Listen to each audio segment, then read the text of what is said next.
Let's jump right into this explainer with a question that, honestly, challenges almost everything we're taught about success and sheer willpower today. You know the drill, right? We constantly hear, just grind day in and day out, and you'll inevitably hit the top. But the source material we're looking at today completely flips that narrative. It presents this genuinely fascinating philosophy where power and peace actually come from the exact opposite approach. So look at this question. What's really wild about it is how it forces us to confront a pretty uncomfortable reality. I mean, we all know someone who is incredibly talented, super smart, but just can't seem to catch a break. Our sources today suggest that talent and ambition alone, they just aren't always enough. Sometimes that missing ingredient is literally out of our hands.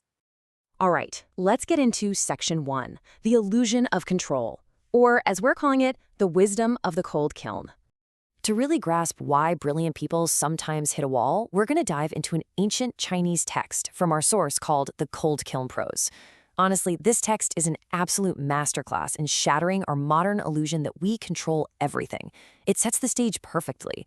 Just look at these absolute titans of history. You've got Confucius, the literal epitome of wisdom, constrained and struggling in the state of Chen.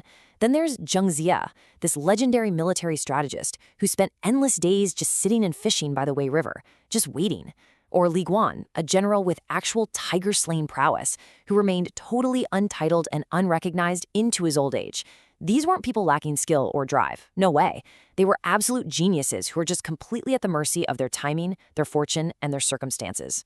And the author of the Cold Kiln Prose poem? He experienced this massive dissonance firsthand. Early on, he was living in a literal broken kiln in Luyang, begging for food, freezing, completely despised by society. But then, boom.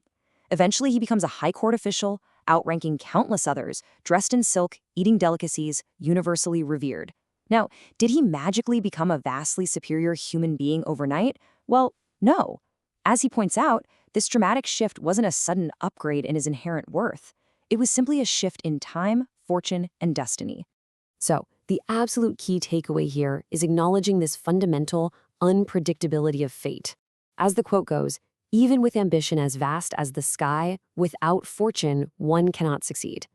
When you really let that sink in, it's actually incredibly freeing. It frees us from that crushing guilt and anxiety of unmet ambitions. It reminds us that, hey, if we haven't reached our goals yet, it might not be a flaw in our character. It's just that our timing hasn't aligned yet. Moving right along to section 2, the celestial shift in how we go about redefining true contentment. Realizing we can't control our fortune leads us right into deeply analyzing the core philosophy of our source text. This is all about adapting to circumstances, or what the author beautifully calls achieving the celestial state. Here's the formal definition. In Chinese, this concept is known as sui yu an. Now, a really common misconception here is that this just means throwing your hands up and giving up. But that is entirely wrong. This is actually an incredibly active, empowering mental shift. It means accepting life exactly as it unfolds, acting true to your nature, but doing it without ego, without selfishness, and without bitter attachment. It's that profound ability to detach your inner peace from whatever external chaos is going on around you. The source gives us these fantastic, vivid examples to show what this actually looks like in practice. To adapt means keeping a cheerful, composed spirit through all of life's unpredictable ironies. If you get a lavish banquet, you savor it. But if all you've got is sweet potato soup, you drink it down without a single complaint.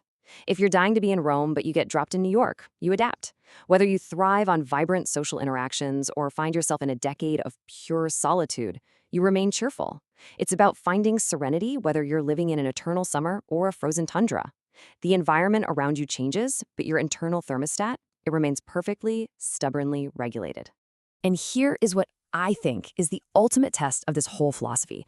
Imagine witnessing others building these grand mansions, driving luxury cars, walking red carpets, getting worldwide fame, and yet you feel neither envy nor undue admiration.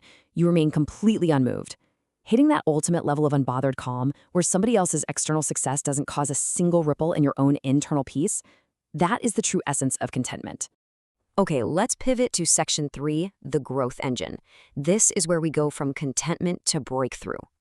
Now, let's unpack how this exact philosophy actually becomes the ultimate cornerstone for your personal growth. Because again, we are not talking about stagnation here. The source text makes it super clear that adapting to circumstances is actually the most efficient engine for long-term progress. Think of it as a step-by-step progression. It all kicks off with step 1, establishing contentment. When you stop fighting your current reality, you instantly stop leading emotional energy on resentment. That creates a really solid base. Then, step 2, that stability lets you maintain a calm, clear mind. Step 3, with that clear mind, you redirect all that saved energy into relentlessly accumulating knowledge and hone your skills. You focus on what actually matters. And finally, step 4, you patiently await the right opportunity. You just do the daily work without all that frantic anxiety, getting yourself so prepared that when your fortune finally does shift, you are entirely ready to level up.